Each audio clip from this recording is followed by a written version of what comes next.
Renungan Kefas, Senin 10 Juni 2024. Salam sejahtera Sobat Kefas.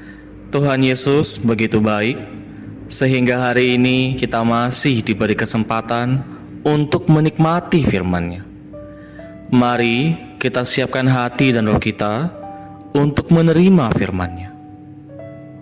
Judul renungan pagi ini adalah Anak Domba.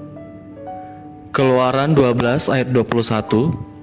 Lalu Musa memanggil semua tua-tua Israel serta berkata kepada mereka, "Pergilah, ambillah kambing domba untuk kaummu dan sembelihlah anak domba Paskah."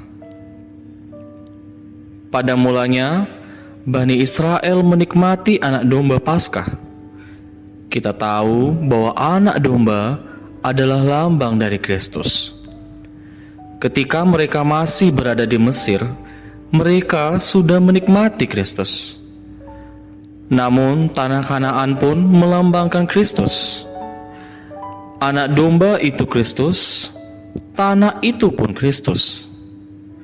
Kalau demikian, seolah-olah ada dua Kristus. Satu Kristus yang agak kecil, satu lagi Kristus yang agak besar.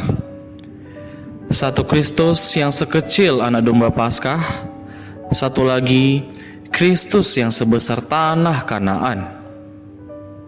Tatkala kita sedang menikmati Kristus yang kecil, seolah-olah ada Kristus yang besar sedang menanti-nantikan kita.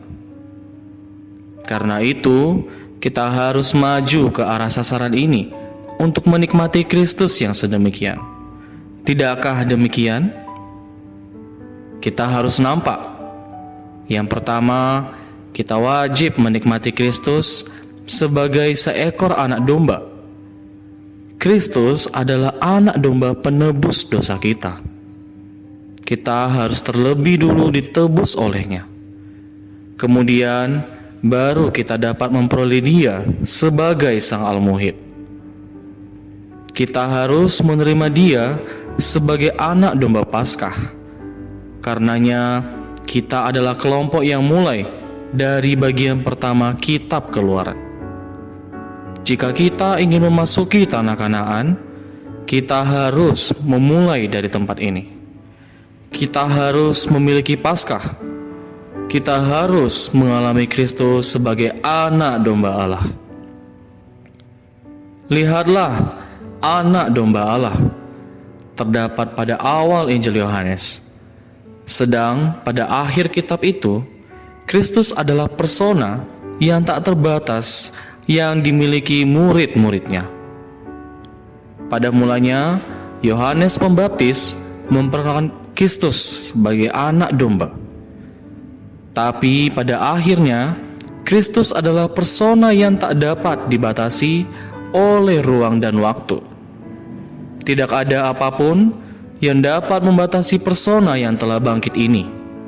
Namun, Dia adalah untuk kenikmatan kita. Kita harus mengalami Kristus sebagai anak domba yang terbatas. Kemudian kita boleh maju ke depan dengan tekun untuk memperoleh Dia sebagai Kristus yang tak terbatas. Sebenarnya dalam Paskah tidak hanya ada anak domba, juga ada roti tak beragi dan sayur pahit.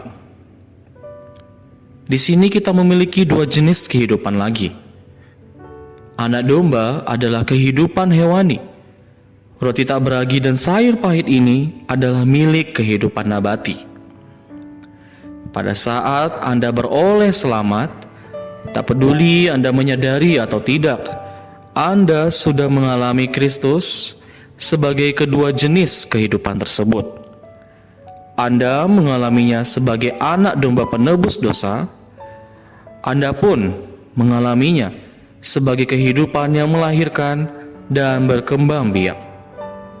Pernahkah Anda memperhatikan hal tersebut? Karena itu, saudara-saudari, kita harus memulai dengan menikmati Kristus sebagai anak domba penebus dosa yang membawakan kekuatan untuk melahirkan dan berkembang biak. Kita harus menerima anak domba Paskah dengan roti tak beragi dan sayur pahit. Terang hari ini, Kristus adalah anak domba penebus dosa kita. Kita harus terlebih dulu ditebus olehnya. Kemudian baru kita dapat memperoleh Dia sebagai Sang Al-Muhid. Kita harus menerima Dia sebagai anak domba Paskah. Kita harus mengalami Kristus sebagai anak domba yang terbatas. Kemudian kita boleh maju ke depan dengan tekun untuk memperoleh Dia sebagai Kristus yang tak terbatas. Mari berdoa. Tuhan Yesus, terima kasih Dikau adalah anak domba yang menebus saya, sehingga saya pun bisa memperoleh Dia sebagai Sang Al-Muhid. Tuhan Yesus memberkati, kasih karunia-Nya menyertai kita semua. Sampai jumpa. Amin.